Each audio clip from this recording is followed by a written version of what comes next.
बहुत हुआ सम्मान बेटा, बहुत हुआ सम्मान, बहुत हुआ सम्मान। हमारे मोदी जी चकमा देने में बहुत माहिर हैं, और वो भी देश हित में चकमा देते हैं। बचपन से चकमा देते आ रहे हैं, लेकिन वो चकमा अगर देश हित में हो तो कितनी कमाल की बात है। मैं आपको बता रहा हूं, मोदी जी ने इस बार चकमा दे करके पाकिस्तान को मारा है। हाँ, ऐसा चकमा दिया कि पाकिस्तान को समझ में नहीं आया। अब देखो, पूरा हम डिटेल में बता रहे हैं चकमा कैसे कैसे दिया। अब देखो, जब पहलगाम की घटना हुई तो मोदी जी थे उधर सऊदी अरब में कहीं पर, तुरंत वहां से भागे।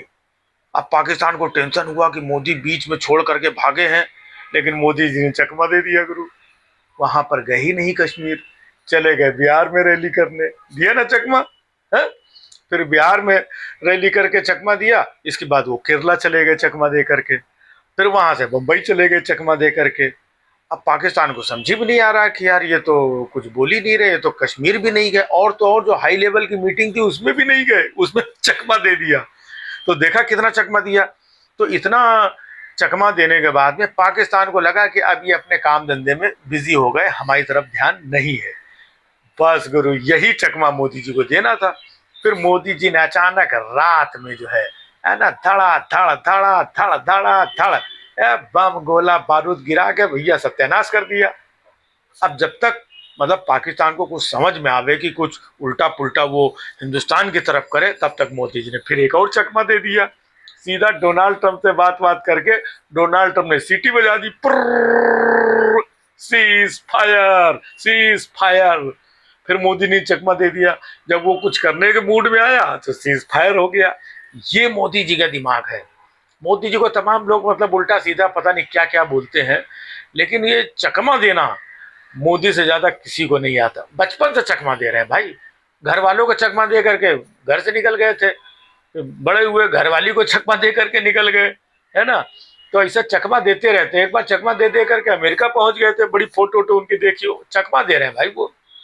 उसके बाद में फिर प्रधानमंत्री बने, फिर गुरु चकमा देना शुरू कर दिया। कहने लगे भाई और बहनों, अगर आपने हमको जिता दिया तो 15 लाख आपके खाते में। भाई साहब फिर चकमा दे दिया। 15 लाख छोड़ो, 15 रुपए नहीं दिया, है ना। बाद में फिर मोटा भाई ने आकर के बताया कि ये ऑपरेशन जुमला था। असल में ऑपरेशन चकमा था वो, लेकिन बता दिया कि ये जुमला था। तो मोदी जी ये जो चकमा देते हैं, ये देश हित में चकमा देते हैं। काला धन का बोला था, फिर क्या बोले थे, हम दाऊद को लेकर के, चकमा दे दिया, नहीं लाए। फिर बोले विजय माल्या को लाएंगे, चकमा दिया, नहीं लाए। नीरव मोदी को लाएंगे, चकमा देते रहे। तो मोदी जी चकमा देते हैं। जैसे पाकिस्तान को इतना बड़ा चकमा दे करके घेरा है ना, वैसे ही हिंदुस्तान को भी अपने चकमे में घेर रखा है। लोगों को समझ में नहीं आता है। हाँ, लेकिन मोदी जी चकमा देते रहते हैं। भाइयों बहनों, 2 करोड़ रोजगार दे देंगे, हम कपड़े से पहचान लेंगे, हम दाऊद को ले आएंगे, हम मालिया को ले आएंगे, हम ये कर देंगे, हम 15 लाख रुपए ले आए। अब भाइयों बहनों, ऐसा नहीं होता है। अब पहले की सरकारें और ये वो, अब पहले जाकर के वो अमेरिका में रोते थे, अरे भाई जाना है तो पाकिस्तान में जाओ, वहां अमेरिका में जाके रोते हो। पता नहीं क्या सारी चीजें चकमा है। अब मेन चकमा उनका, वो कहते हैं ना, भाई और बहनों, मेरा क्या है, मैं तो फकीर आदमी हूँ, झोला उठा के चल दूंगा। अब भाई साहब 11 साल से हो गए और पूरे देश में लोग इंतजार कर रहे हैं कि कब झोला उठा के जाएंगे, कब झोला उठा के जाएंगे। देखना, एक दिन गुरु चकमा दे देंगे और झोला उठा करके निकल जाएंगे। हाँ, क्योंकि मोदी जी चकमा देने में माहिर है, और अपने चकमा के चक्रव्यूह में पूरे देश को, अमेरिका को, पाकिस्तान को, सबको लपेट के रखा। देश हित में चकमा देते हैं। हाँ, क्योंकि देश मतलब सर्वोपरि, मैं देश नहीं झुकने दूंगा, बोला था ना। हाँ, खुद झुक गए लेकिन देश नहीं झुकने दिया, चकमा दे दिया। हाँ, खुद झुक गए, उनको लगा देश का है तो देश नहीं झुकने दिया, और चकमा दे के खुद झुक गए।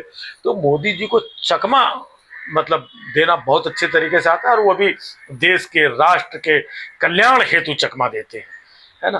तो इसलिए हमको तो मतलब ये लगता है कि जैसे गांधी जी को नहीं, राष्ट्रपिता, और नेहरू जी को चाचा नेहरू है, इन लोगों ने क्या किया था, राष्ट्रपिता और चाचा नेहरू है। मैं तो कह रहा हूँ कि मोदी जी को उपाधि से सम्मानित करना चाहिए, चकमा बाबू। बहुत हुआ सम्मान बेटा, बहुत हुआ सम्मान, बहुत हुआ सम्मान।